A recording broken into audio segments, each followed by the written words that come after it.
Buenos días. Quiero comenzar agradeciendo a la OEA por este espacio y por seguir levantando la crisis humanitaria en Venezuela como un problema no solamente de los venezolanos, sino del mundo entero. Y por supuesto, agradecerles aún más que estén tratando el tema del impacto que tiene la corrupción en esa crisis humanitaria. Cuando me pidieron hablar en la mañana de hoy, por supuesto Odebrecht es uno de los grandes casos. Los montos que se manejaron, el impacto que tienen las obras no construidas, dan fe de ello. Sin embargo, me parecía que era más importante, dado que me tocaba abrir este panel, y que van a venir detrás de mí muchas personas hablando de temas particulares, hacer un ejercicio que me permitiera intentar mostrar cómo en Venezuela se ha configurado un patrón de gran corrupción formado por una cantidad de elementos que no solamente han causado un robo al patrimonio de la República, sino que ha configurado un Estado criminal con una red de alcance internacional en el que participan las altas esferas del poder, cuyas conexiones internacionales están ligadas a procesos muy complejos, porque hablamos de crímenes complejos, y vinculada a grupos señalados internacionalmente como criminales. Y la peor característica es que quedan impunes. Cuando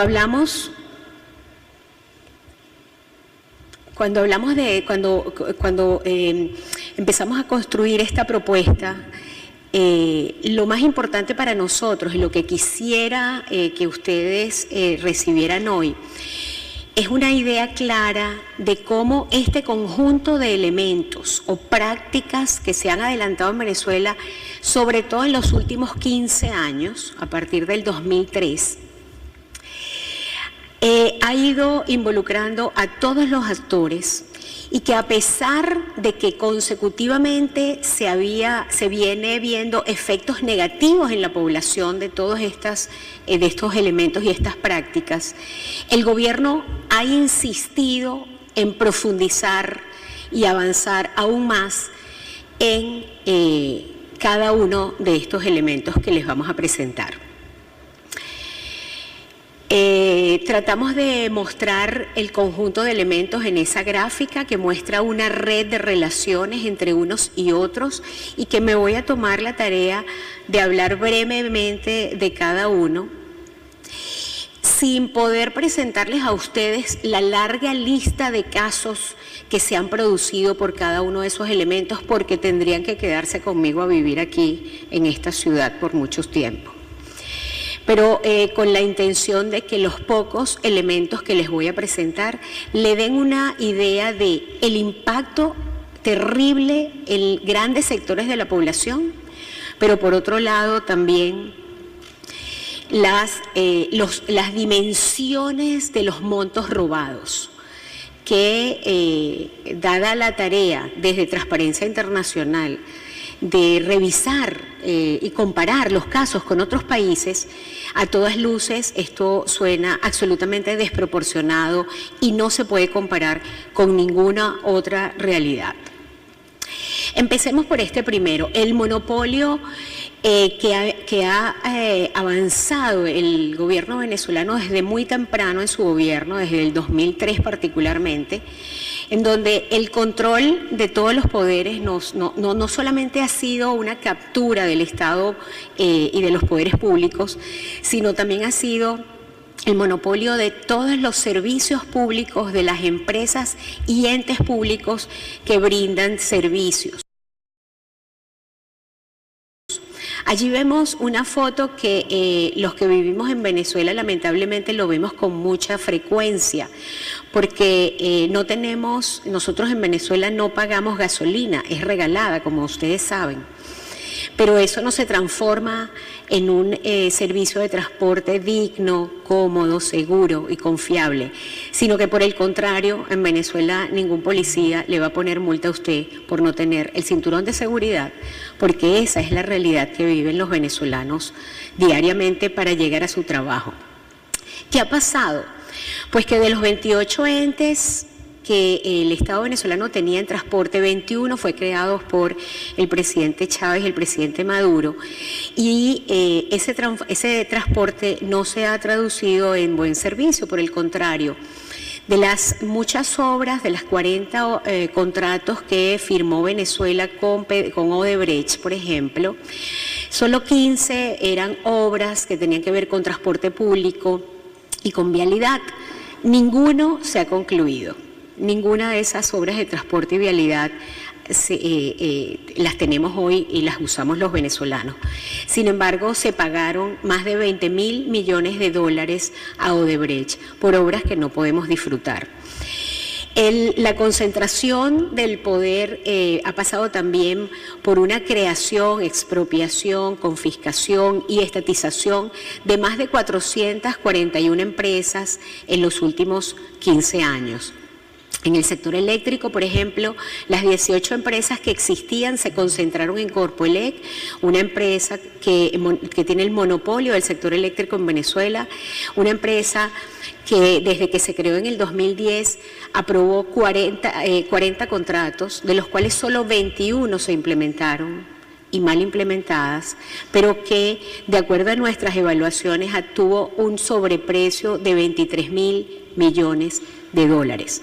Allí se encuentran casos muy famosos para los venezolanos como el de Derwit, el del grupo Derwit, personas que por cierto están siendo juzgadas en este momento en España y en Estados Unidos, pero también se encuentra una de las grandes obras de Odebrecht, que es Tocoma, una central que tendría que estar surtiendo electricidad a todo el país.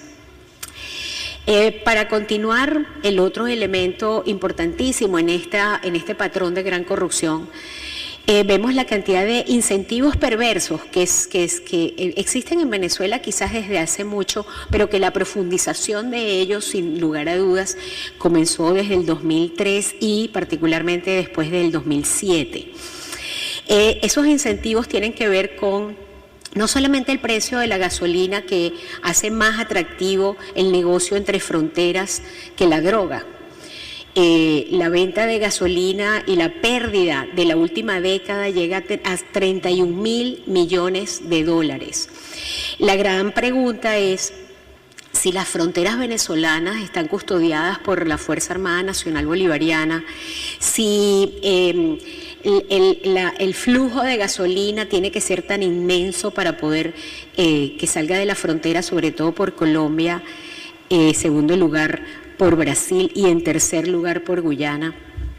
¿Cómo es posible que esto esté pasando y que haya un grupo criminal que tenga control de esto sin que la Fuerza Armada lo sepa? La verdad es que todos los informes que hemos estado desarrollando en un estudio que hemos hecho sobre las fronteras garantiza tres elementos terribles en este contrabando. Uno, la relación directa entre los grupos que coordinan el contrabando de gasolina con la Fuerza Nacional Bolivariana, con grupos guerrilleros, particularmente en los últimos años del Ejército de Liberación Nacional, el ELN, que implican entonces a la dinámica una violencia en aumento en los últimos años, que se sufre sobre todo en el estado Bolívar y en la población indígena guayú del estado Zulia. La cantidad de dinero que se ha perdido en el tema del otro gran incentivo de corrupción, que es el diferencial cambiario, el que nosotros tengamos un dólar preferencial, un dólar controlado, un cambio controlado desde el 2003, en donde ha habido momentos en que la diferencia es tan grande que con una sola aprobación por parte del órgano regulador, cualquier persona se podría hacer millonaria. Suma, de acuerdo a los cálculos de una organización de expertos economistas como es Ecoanalítica, llega a sumar cifras extraordinarias por encima de los 73.000 millones de dólares. Estamos hablando de sumas que pasan por encima de presupuestos de países y de regiones enteras. Es solamente en una operación en donde participó PDVSA, una operación que duró 3 meses, de noviembre a abril, bueno, 5. El grupo que estuvo detrás del caso conocido como Moneyfly, un caso que está ahora en la justicia del sur de la Florida, se habla de una ganancia de 1.200 millones de dólares para el conjunto de personas que están involucradas en ese caso. Por supuesto, para que ese caso se diera, tenía que los relacionados tenían que estar totalmente conectados y aliados con representantes de la industria petrolera, que a todas luces es la mamá de la corrupción. PDVSA es la única que genera divisas para el país desde hace muchísimos años y lo que ha pasado con PDVSA han sido varias cosas. Uno, la destrucción de la empresa petrolera gracias entre otros al clientelismo y al aumento desproporcionado de las nóminas, pero también el cambiar el objeto de la industria. La industria no se dedica ya solo a producir petróleo, que por cierto ya no lo hace como antes, de 3.600.000 barriles. En el 2003 pasamos a menos de 1 millón en estos primeros meses del año 2019. Sino que también se le incluyó una cantidad de tareas que estaban por fuera de sus atribuciones y competencias. PDVSA se hizo responsable de la misión vivienda, de la distribución de alimentos y de otra cantidad de misiones o programas sociales que avanzaba el gobierno desde el 2003. Este patrón se conoció desde temprano. En el 2002 ya todos conocimos cómo el presidente Chávez despidió a través de un programa de televisión a más de 20.000 empleados de la industria petrolera, personas, por supuesto, seguramente tenían sus posiciones políticas, pero eran todos técnicos de altísimo nivel que mantenían una empresa de primer mundo que por muchas cosas que se podrían mejorar de esa empresa en su momento, era una de las primeras del mundo. En este momento PDVSA aumentó su nómina 3 o 4 veces y disminuyó su producción, como ya les había dicho, a menos de 1 millón en principios de este año. El otro patrón que nos parece muy importante y que lo han mencionado algunas de las personas en la introducción de este evento, es el tema del control militar y la presencia militar en todas las esferas de la acción pública en Venezuela. Los militares hace tiempo que salieron de los cuarteles, tenemos todo el sector alimenticio, toda la cadena de producción, de distribución, de comercialización de alimentos en Venezuela está en manos de militares desde el 2004, cuando se creó el Ministerio de Alimentación. Pero con la creación en el 2016 de la Gran Misión Abastecimiento Soberano, se le entregó formalmente al ministro de la Defensa el control de toda la cadena, desde las semillas y los fertilizantes hasta la entrega de las cajas de alimentos que conocemos como CLAP, alimentos subsidiados a la población, que la entregan los soldados, en la mayoría de los casos, a la gente. Eso significa que la Fuerza Armada Nacional Bolivariana y el Ministerio de la Defensa tiene empresas que controlan y regulan todas las cadenas de producción, pero también que se han nombrado a 18 militares como jefes de los diferentes sectores de la vida de la alimentación. Así tenemos al general del arroz, al general del azúcar, al general de la harina y hacia abajo 18 sectores. Este es un elemento central en la composición de un patrón de corrupción. Porque vemos que, como podría pasar en muchos países, el mundo militar está tiene un poder superior al de los civiles porque tienen las armas en sus manos. Con un militar es muy difícil una relación democrática, y por supuesto está mucho más alejado todo el tema de rendición de cuentas y acceso a la información. El otro elemento de este patrón es la práctica continua de declaraciones de emergencia. El presidente Chávez la utilizaba y el presidente Maduro la ha hecho suya. Tenemos en Venezuela más de 1.141 días en emergencia, y eso ha significado que el Poder Ejecutivo tiene en sus manos todas las atribuciones o casi todas las atribuciones del resto de los poderes públicos, sobre todo y principalmente del Legislativo, lo que significa que el Legislativo desde muy temprano, desde hace muchos años, el presidente de la República le arrebató sus atribuciones y competencias, y esto terminó de ser arrebatado. Este poder fundamental en la Contraloría, en el seguimiento, en la evaluación de la gestión pública y de la lucha contra la corrupción fue vaciado de contenido con la creación posterior de la Asamblea Nacional Constituyente, un brazo político del gobierno. El tema de la falta de supervisión, de control, ha limitado también el acceso a la información. Nosotros en Venezuela hasta el 2010 contábamos con informes semanales, mensuales, trimestrales de la Oficina Nacional del Tesoro.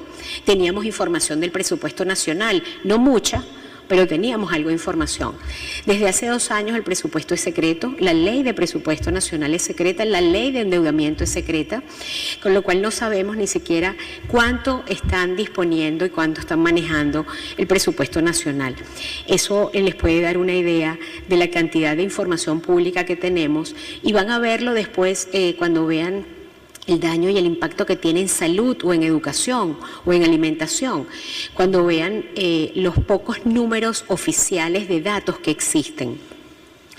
En el tema de salud, para adelantar un poco de lo que tiene que presentar Francisco Valencia más tarde, solo les puedo decir que el presidente Chávez controló todo el aparato de salud a través de la creación de la misión Barrio Adentro, en la que se dejó de invertir en los hospitales, en la tecnología de salud, y se invirtió más de 40.000 millones de bolívares en 10 años en un programa que está quebrado desde hace mucho. Tan quebrado está que en el 2010 ya el presidente Chávez declaró la emergencia de salud.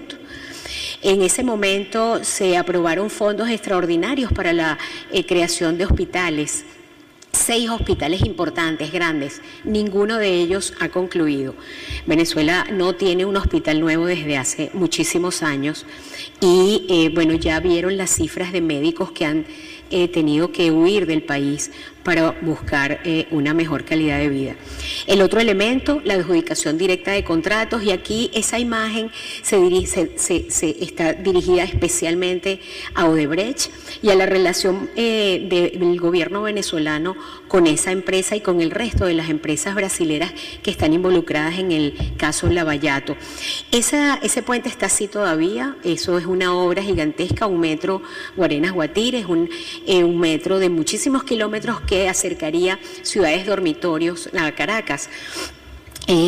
La gente se tiene que seguir parando a las 4 de la mañana y dejando a sus hijos a las 6 de la mañana en el colegio, que duerman en la entrada hasta que abran el colegio. La cantidad de horas hombres que se pierden en Venezuela, pero además la cantidad de millones que están parados y perdidos, que no se van a recuperar, porque cualquier nueva inversión de ese dinero va a requerir un nuevo proyecto de ingeniería, a ver si se puede recuperar o no esa obra.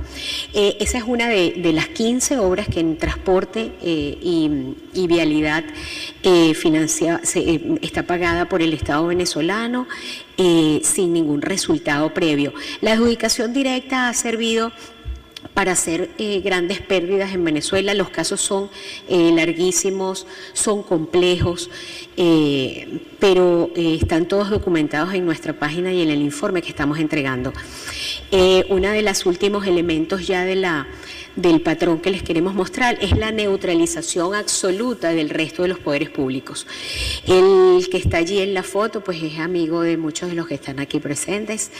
El fiscal general de la República tuvo que salir huyendo después de hablar precisamente del caso de Lavallato y después de señalar los intentos del presidente Maduro de controlar a la Asamblea Nacional. Pero no solamente es la Fiscalía General de la República la que tiene una relación directa con el gobierno nacional, que hace y garantiza la impunidad de todos los casos de gran corrupción en Venezuela, sino el propio Tribunal Supremo, que desde muy temprano el presidente Chávez ya en el 2014 hizo la primera jugada maestra al aumentar el Tribunal Supremo de 11 miembros a 32 y nombrar pues muy bien a casi todos sus amigos en esos cargos, con lo cual neutralizaba el Tribunal Supremo de Justicia desde temprano. Lo mismo pasa con la Contraloría General de la República, el órgano responsable de la lucha contra la corrupción o de luchar contra la corrupción, el órgano responsable de la declaración jurada de patrimonios y de bienes, el órgano responsable de seguir y proteger el dinero y el patrimonio público, está desde hace muchísimos años en manos de personas cercanas, aliadas al gobierno nacional. En este momento el Contralor General había sido diputado del PSV hasta que lo nombraron, y el anterior había sido la mano derecha de la primera dama de la República. Cuando uno ve todos estos montos y se imagina qué hubiera pasado en Venezuela si se hubiera utilizado este dinero para el crecimiento del país, para invertir en salud, para garantizar seguridad, para garantizar transporte, para garantizarle la vida en la producción del país, uno piensa que cómo es posible tanto desmán. Uno de los elementos que explican el manejo tan discrecional de tantos recursos es la creación en el 2005 de 8 fondos paralelos. Se rompe el principio de unidad del Tesoro Nacional y se crean una cantidad de fondos paralelos de los cuales ni el Poder Ejecutivo, ni el Poder Legislativo, ni la Contraloría tenían la menor posibilidad de hacer seguimiento de evaluación. Son fondos paralelos que siempre han sido secretos, pero fondos paralelos que ya en el 2011 el que fuera presidente de PDVSA y ministro de Energía a la vez durante 10 años, dijo que habían llegado a tener uno de esos fondos 118.000 millones de dólares. Ese fondo se llama Fonden. Y otro gigantesco que quiero resaltar ahora es Bandes. Bandes es un fondo del cual no tenemos ninguna información, no sabemos cuánto dinero ha entrado o todavía hay. Lo que sí sabemos es que Bandes es socio de empresas mixtas internacionales en Venezuela. Una de ellas, solo una de ellas, es este banco venezolano-ruso que se llama Ebro Finance Mosnetbank. De ese banco ruso, Venezuela tiene el 49,9% de los fondos y en este momento se está usando para hacer pagos a proveedores del Estado venezolano, un poco para tratar de darle la vuelta a las sanciones que impiden el manejo de fondos venezolanos libremente. El tema del presupuesto nacional es gravísimo y el tema del gasto aún más. Garantizar la impunidad, pues ahí vemos al presidente, al señor Maduro, con mucha relación con muchas personas que han sido señaladas por corrupción. La lista de funcionarios señalados por corrupción, la lista de la UFAC, de los sancionados por Estados Unidos, por Suiza, por Canadá, por Europa, ya suman más de 104 personas. Esas 104 personas, sin embargo, reciben premios en Venezuela cuando son sancionados. El reciclaje de ministros y de los altos funcionarios también dan fe de cómo se maneja el tema profesional y el tema de quiénes son leales a este patrón de gran corrupción. Los resultados los vamos a ver esta tarde. Ayer me decían que en muchos países se recoge basura, comida de la basura. y que en todas partes hay homeless, hay personas que viven en la calle. Pero lo que yo recordé después de eso es que en Venezuela los que buscan comida en la basura no son personas de la calle, son familias que viven en sus casas, son gente de clase media, que la crisis los ha llevado a no tener ninguna posibilidad de tener alimento completo para sus familias. Les hemos nombrado varios montos y es para asustarlos, porque ninguno de esos montos tan gigantes se pueden manejar solamente en una república, en unas fronteras. Esta cantidad de montos requiere estructuras complejas, requiere relación con personas y grupos de crimen organizado en el mundo entero. Solamente los 15 casos que están en tribunales de corruptos venezolanos que están en tribunales internacionales, en Estados Unidos hay 8 casos en tribunales, ya hay sentencias para algunos, en España hay 2, en Andorra, en Colombia, en Portugal. Solo esos 15 casos suman 13.000 millones de dólares, cifra de esos tribunales y sus fiscalías. Entonces estamos hablando de que ya es dinero que ha mencionado un aparato de justicia. Para terminar solamente, esto seguramente mis compañeros lo van a profundizar cuando muestren las consecuencias en violación de derechos humanos y en la crisis humanitaria. Pero les quería volver a recordar el patrón. No es menor. Ese patrón se ha ido perfeccionando a lo largo de los años y a pesar de que el gobierno ha sabido que este patrón está causando daños a los venezolanos y muerte a los venezolanos, ha insistido en él, haciendo de este patrón algo sistemático y generalizado que nos tiene a Venezuela y a todos los venezolanos sufriendo la corrupción, no solo viéndola, sino sufriéndola. Estoy entregando un informe al equipo en donde están muchísimos más detalles de todos esos elementos. Muchísimas gracias.